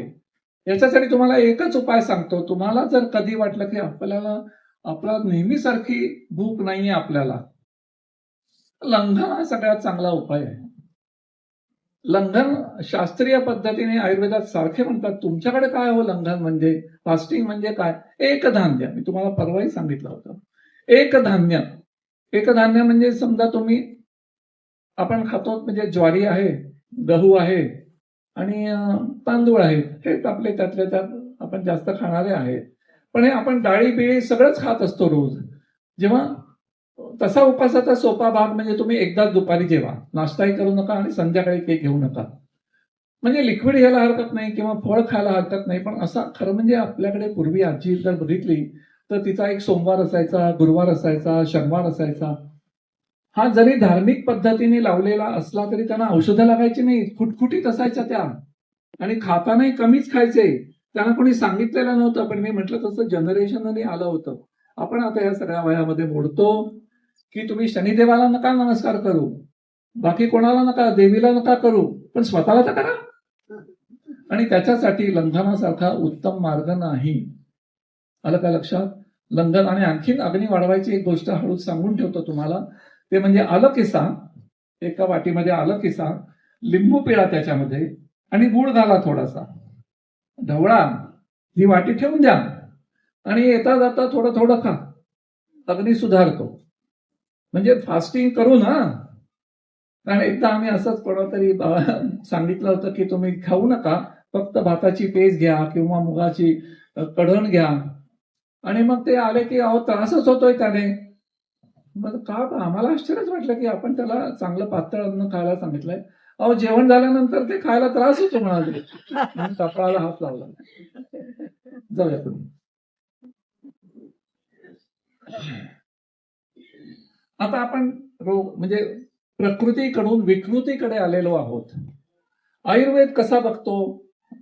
3 तऱ्हेचे रोग आहेत. सुखसाध्य म्हणजे सहज बरे होणारे, कष्टसाध्य आणि असाध्य. पण रोग हे नाही म्हटलं तरी आम्ही फॅमिली हिस्ट्री घेतो की नाही? मग समजा माझ्याकडे दम्याचं कोणी आलं तर मी साहजिकच विचारतो की घरात कोणाला हिस्ट्री आहे का? तर स्थान वैगुण्य म्हणजे आपल्यावरती जेव्हा काही आघात होतो, आघात म्हणजे ऍक्सिडेंट नाही मी म्हणत, आपल्याला समजा कावीळ झाली किंवा जुलाब झाला होतोय किंवा काही झालं तर त्याचे परिणाम टिकतात. समजा तुम्हाला ब्रॉन्कायटिस झाला होता, न्यूमोनिया झाला होता, तर तुम्ही त्यातनं बाहेर आलाय पण तुमचं फुफ्फुस वीक राहिलं ना, हे आमच्या दृष्टीने महत्वाचं आहे बरं का. स्थान वैगुण्य, ते स्थान विकृत होतं, मग ते अपघाताने असेल किंवा निज काही यांनी असेल, ते निज व्याधी म्हणून त्याला म्हटलंय, किंवा त्या आधीच्या पिढीकडून पण आपल्याकडे तो विकनेस येऊ शकतो. तो माहित असेल तर आपण ते प्रिव्हेंट करू शकतो. असं मला नाही म्हणायचं की कोणातरी आजीला किंवा आत्याला दमा आहे म्हणजे तुला होईल, त्याच्यासाठी मार्ग आहेत. आता नाही मला वेळ, पण त्याच्यासाठी त्या अवयवाला बळ देण्यासाठी वेगवेगळे मार्ग आहेत. आता हे रोग सांगितलेत वेगवेगळे, कफाचे कुठले होतात, पित्ताचे, वाताचे, बघून घ्या, काही हरकत काही नाही. आता हे उघडच आहे, सायनोसायटिस, अस्थमा, ब्रॉन्कायटिस हे कफाचे आहेत, ऍसिडिटी, अल्सर्स पित्ताचे आहेत, आणि वाताचे आहेत ते संधिवात, मलावष्टंभ, पॅरालिसिस वगैरे वगैरे. The mind also plays an important role in disease, ते तर मी आधीपासून सांगत आलेलो आहे. जाऊया पुढे. आता याचे 2 भाग मी केलेले आहेत चिकित्सेचे, शमन आणि शोधन. शोधन ही पंचकर्माला वापरली जाणारी टर्म आहे. म्हणजे काय, तर आपल्या शरीरातले नको असलेले टॉक्सिन, ज्याला आपण म्हणू, बाहेर काढण्याचं तंत्र. हे फार युनिक आहे. मी अनेक ठिकाणी अशी तंत्र असतात, लिव्हर डिटॉक्स, अमुक डिटॉक्स, तमुक डिटॉक्स असे, पण आयुर्वेदाने शास्त्रोक्त पद्धतीने पंच कर्मेंद्रिय सांगितलेली आहे. नावही तुम्हाला माहिती असतील, वमन, विरेचन, नस्य, बस्ती, रक्तमोक्षण. हा सगळ्यांना मला सांगता येणार, पण वमन म्हणजे वरून दोष बाहेर काढणं, विरेचन म्हणजे खालून बाहेर काढणं, बस्ती म्हणजे औषधाचा एनिमा देणं, नस्य म्हणजे नाकात औषध घालणं, आणि रक्तमोक्षण मी जेव्हा धन्वंतरीचं बोललो त्याच वेळी तुम्हाला सांगितलं की एक तर आपल्याला शिरेत नाही काढता येतं किंवा जळवाई लावता येतं. पुढे तर तुम्हाला यातले मी काही भाग दाखवतो. चित्र जास्त आहेत. शमन आणि शोधन. शमन म्हणजे पॅसिफाय. तुम्ही आत्ता माझ्याकडे आलेले आहात तर तुम्हाला त्यातनं इन्स्टंट बरं वाटायला हवंय. मग मूळ चिकित्सा की जी 5-6 महिने त्रास होणार नाही ती नंतर.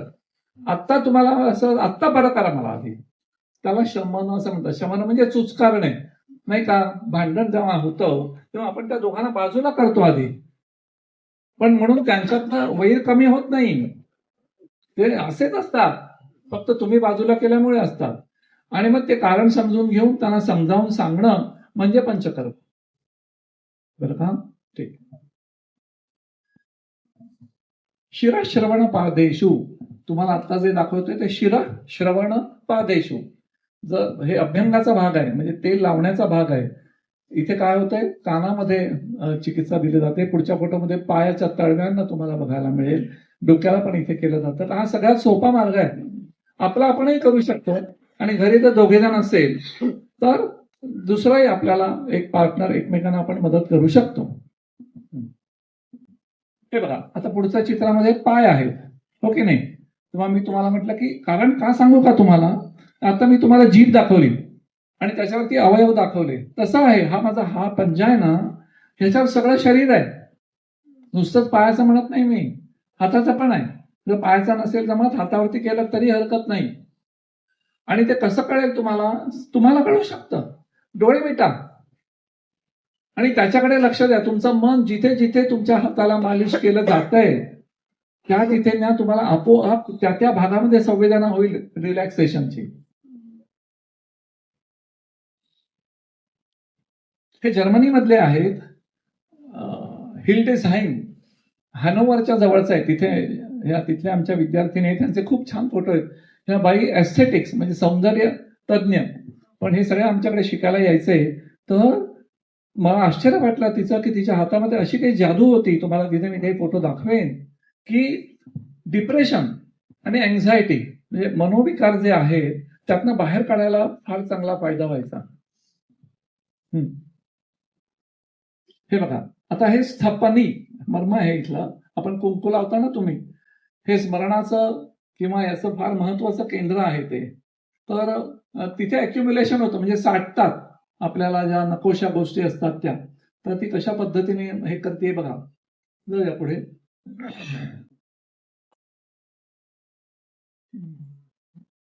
तुम्ही 1 मिनिट देताय का माझ्याकडे?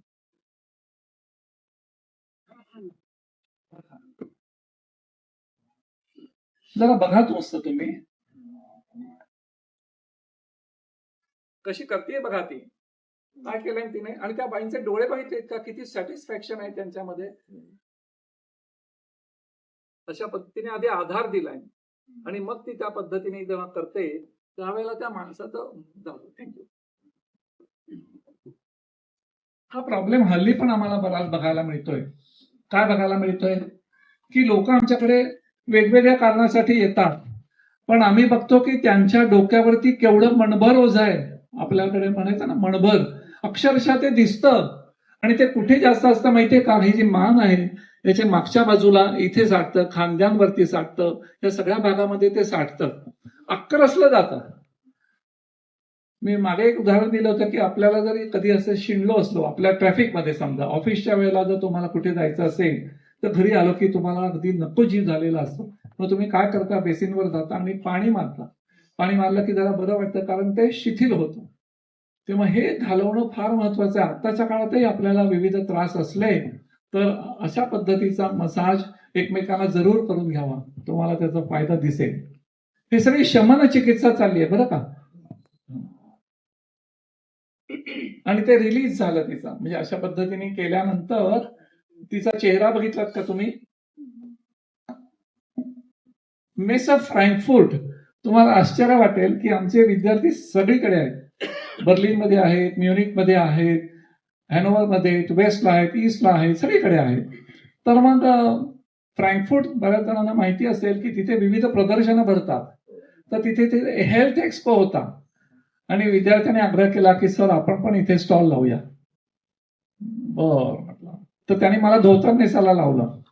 ते म्हणे तुमच्या भारतीय वेशामध्ये या. मग मी आलो तिथे आणि माझ्याकडे एकच काम, अगदी सुरुवातीच्या काळात नाडी बघायची, जीभ बघायची आणि निदान करायचं. आणि त्या सगळ्या जणींनी अशी फोल्डिंग टेबल्स असतात ना मसाजची, अशी ठेवली होती. आमचाच एक स्टॉल असा होता की जिथे आम्ही प्रत्यक्ष क्रिया करत होतो आणि बाकीच्यावरती सगळे असे मोठे मोठे बॅनर आणि माहिती किंवा पत्रकं वाटणं असं. त्यामुळे बापरे, इतकी गर्दी झाली आमच्या त्या स्टॉलवरती. प्रत्येकाला कोणी 3 टेबल होती किंवा खुर्ची आता जशी आहे तशी, कारण डोक्याला वगैरे मसाज करायला काही टेबलाची गरज नसते. किंवा पायाचा करायचा झाला तर त्याने काय केलं माहितीये का, एक खुर्ची घेतली इथे, नंतर असे बसलो मी हे करणार आहे मसाज, याचे पाय घेतले माझ्या मांडीवर, साधा टर्किश टॉवेल टाकला आणि पादाभ्यंग केला. आणि तिथल्या तिथे लोकांना त्यातला फरक कळला आणि त्यामुळे त्यांना त्याचं महत्वच कळलं. सगळे टेलिव्हिजनचे कॅमेरे आमच्याचकडे होते, पण इथे काहीतरी वेगळं घडत होतं असं म्हणायचं. म्हणजे कुठलीही गोष्ट प्रत्यक्ष आपण जर दाखवू शकलो तर त्याची जगभर किंमत आहे. आता हा एक वेगळा प्रकार आहे, हा आपला साऊथ इंडिया मधला आहे. चावेट्टी म्हणतात याला. चावेट्टी म्हणजे पादाभ्यंग, म्हणजे प्रत्यक्ष पायाने केलेला मसाज. तुम्ही बघा ना, फुटबॉल जास्त फेमस आहे, व्हॉलीबॉल नाही, कारण त्याची जी पायामध्ये जो आपला जोर आहे तो वेगळाच आहे. पण हा सर्वसामान्य लोकांना सोसत नाही. जे डान्सर्स आहेत, ऍथलेट्स आहेत किंवा चांगले ताकदवान आहेत, ज्यांना कामं करायची, जिम्नॅस्टिक्सवाले आहेत किंवा जे कोणी पर्वतारोहण करणारे आहेत, अशांच्यासाठी हे स्नायू बळकट करायला आम्ही याचा वापर करतो.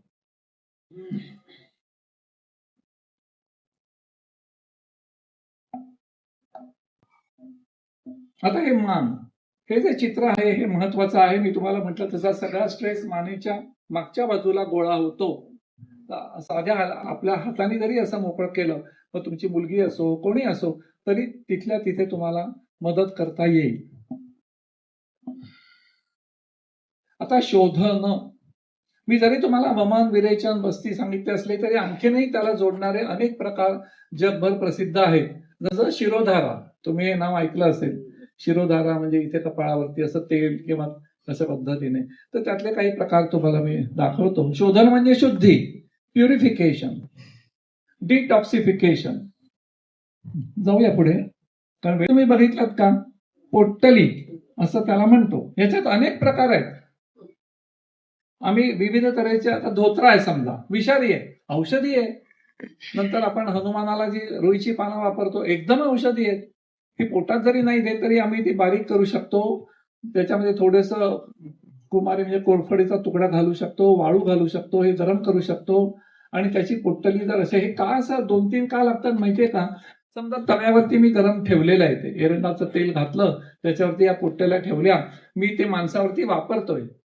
वापरण्याआधी आम्ही आम्हाला लावून बघतो आधी तापमान स्वतःला, आणि मग वापरताना त्या गार होतात, मग ती लगेच बदलायची, म्हणून 2-3 ठेवलेल्या असतात.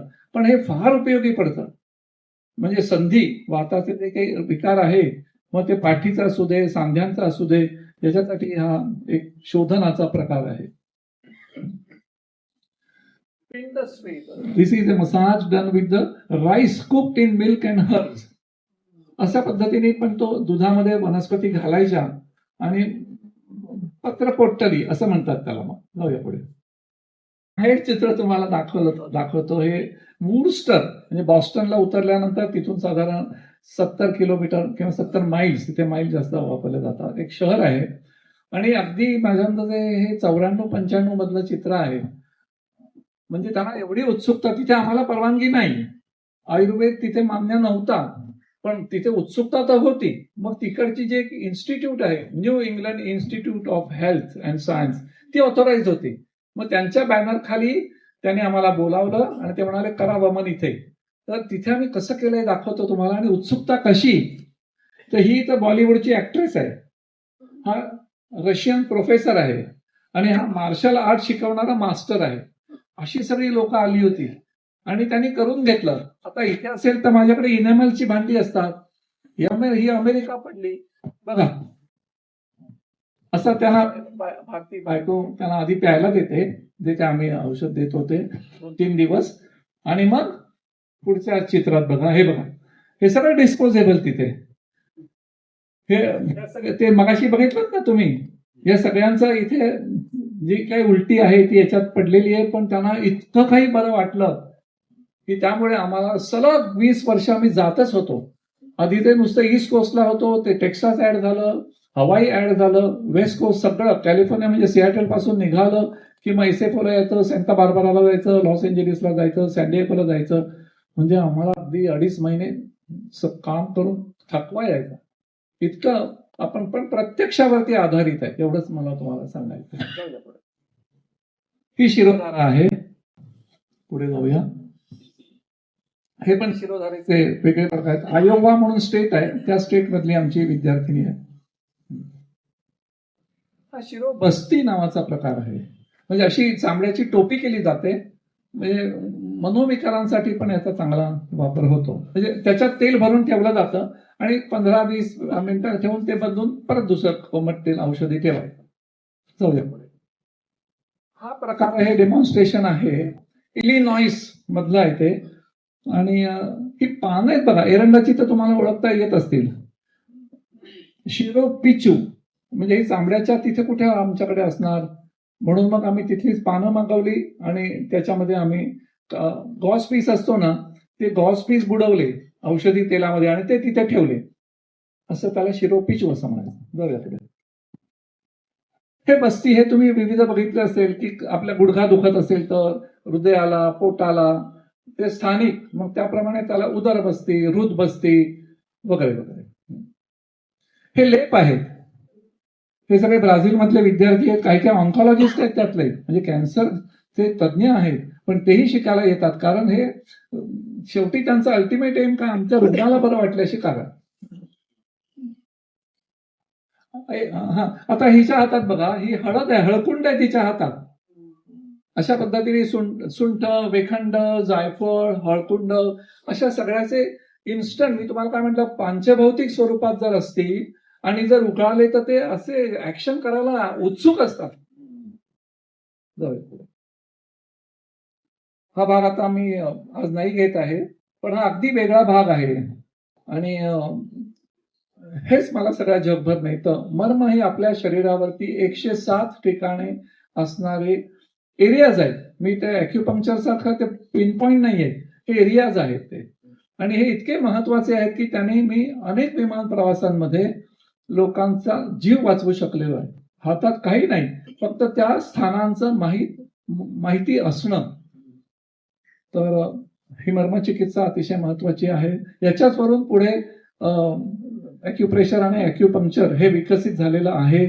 आणि तो एक वेगळा व्याख्यानाचा विषय ठरेल.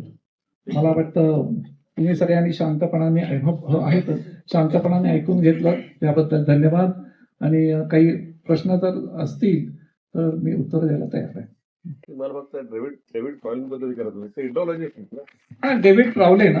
डेव्हिड फ्रावले हा चांगला प्रश्न विचारला तुम्ही. सॅन्टा फे नावाचं शहर आहे आणि अतिशय विद्वान मनुष्य आहे. संस्कृतचं अतिशय चांगलं ज्ञान त्यांना आहे.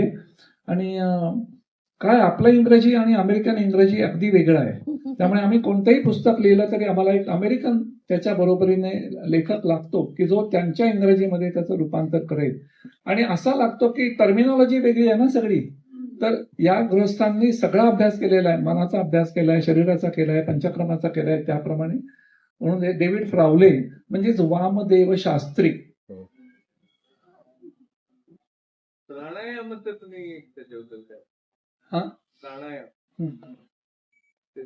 प्राणायाम ही आपली आकलन शक्ती. मी तुम्हाला काय म्हटलं, प्राण म्हणजे इनहेलेशन केवळ नाही. प्राणायामाचं महत्व जसं आहे ना, तसंच तुम्ही बघितलं असेल की आपण श्वास घेतो आणि श्वास सोडतो. श्वास सोडल्यानंतर पुढचा श्वास न घेता आपण जितका वेळ धरून शकू ती पण शक्ती आपण वाढवली पाहिजे. म्हणजे प्राणायाम तुम्ही मला विस्ताराने विचारताय म्हणून सांगतो की म्हणजे काय. एक सांगतो तुम्हाला बोलाय. एक लक्षात घ्या की आपण सातत्याने निसर्गावरती अवलंबून आहोत. आपल्यासारखा प्राणवायू लागतो, पण त्याच्याशिवायही आपल्याला राहता आलं पाहिजे. म्हणजे कधी जरी कठीण प्रसंग आला आणि तिथे प्राणवायू गच्च गर्दी झाली आहे, चेंगराचेंगरी झाली आहे, तर अशात तुम्ही तग धरू शकाल. तुम्ही तुमची कपॅसिटी वाढवली तर त्याच्यामध्ये समजा मी श्वास प्राणायामामध्ये घेतला. सौरभ बोथराचे जे कोणी करत असतील तर तुम्हाला माहिती असेल की तो काय करतो, बॉक्स ब्रीदिंग असं आपल्याला करायला सांगतो. तर तो मला आवडला प्रकार त्याचा, कारण त्याच्यामध्ये तो सगळ्या आपल्या कपॅसिटी वाढवतो. आधी तो काय म्हणतो, 1 2 3 4 श्वास घ्या, मग तसाच धरून ठेवा, मग तो 5 वर जातो, मग तो 6 वर जातो. तो किती वर जातो त्याच्यापेक्षा मोकळा वेळ आपल्याकडे भरपूर असतो. आपण ही कपॅसिटी आपली वाढवली पाहिजे. आणि दुसरा भाग असा आहे की प्राणायाम ते म्हणतायत ना, तर हे फुफ्फुसच केवळ नाही आहेत. श्वासपटल जो डायफ्रॅम आहे ना आपला, तो खालीवर होत असतो. तर थोरॅको ॲब्डॉमिनल ब्रीदिंग आहे. लक्षात घ्या, थोरॅको ॲब्डॉमिनल. तेव्हा तुम्ही श्वास घेताना आधी पोट भरा, मग छाती भरा. म्हणून तो आपण जेव्हा आधी तो आपल्याला धावायला लावतो तेव्हा नंतर तो काय म्हणतो, 2दा श्वास घ्या. 2दा श्वास घ्या म्हणजे आधी पोट भरून घ्या, मग छाती, म्हणजे भरपूर घ्या तो आधी. प्राण आयाम, तो आत येऊ दे खूप खूप खूप खूप खूप खूप, मग थांबा. ते थांबणं सोपं आहे. आत श्वास असताना थांबणं सोपं आहे. ते समजा तुम्ही 6 पर्यंत जाता आहात, मग तो सोडा. सोडताना खरं म्हणजे जेवढा वेळ घ्यायला लागतो त्याच्यापेक्षा 1.5 दुप्पट वेळ लागायला पाहिजे उच्छ्वासाला, बरं का. आणि श्वास नाही आपल्या, त्यानंतर परत थांबा, ती कपॅसिटी वाढवा. असं ते प्राणायामाचा आत्ता तरी विस्तार तुम्हाला मी सांगू इच्छितो. मन शांत व्हायलाही मदत होते. मन शांत व्हायला, मन शांत व्हायला, पण त्याला भ्रामरीचा पण उपयोग होतो. मी तुम्हाला सांगू इच्छितो की उठल्यानंतर तुम्ही काय करा, सांगू का तुम्हाला. उठल्यावर तुम्ही काय करा, ते उठल्यावरती कानात बोटं घाला आणि आधी भुंग्यासारखं सुरू करा. पण ते मला नुसतं नको आहे, मला तुमचं स्वरयंत्र मोकळं करायचंय. हे थंडीचे दिवस आहे, कफ असतो, सारखं चालू असतं आपलं, काहीतरी इथे अडकल्यासारखं वाटतं. त्यासाठी आता बघा मी काय करत होते. मी आता बोलत नाही.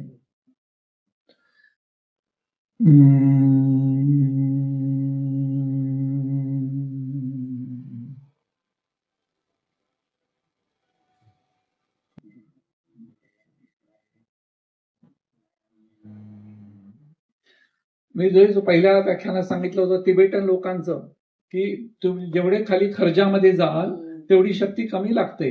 तर हे काम सकाळी उठल्यावर करायचं असतं. तोंड धुवा, काय तुमचं शौच मुखमार्जन असेल ते झालं की बसा. ते चहा कॉफी नंतर, गरम पाणी पण नंतर. बसा आधी आणि तुमच्या स्वरामध्ये आधी म्हणा आणि मग खाली खाली जायचा प्रयत्न करा.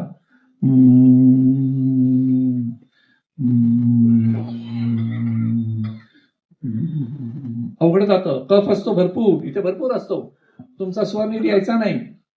मग बदला तुम्ही, दरवेळेला भ्रामरीच पाहिजे असं नाही.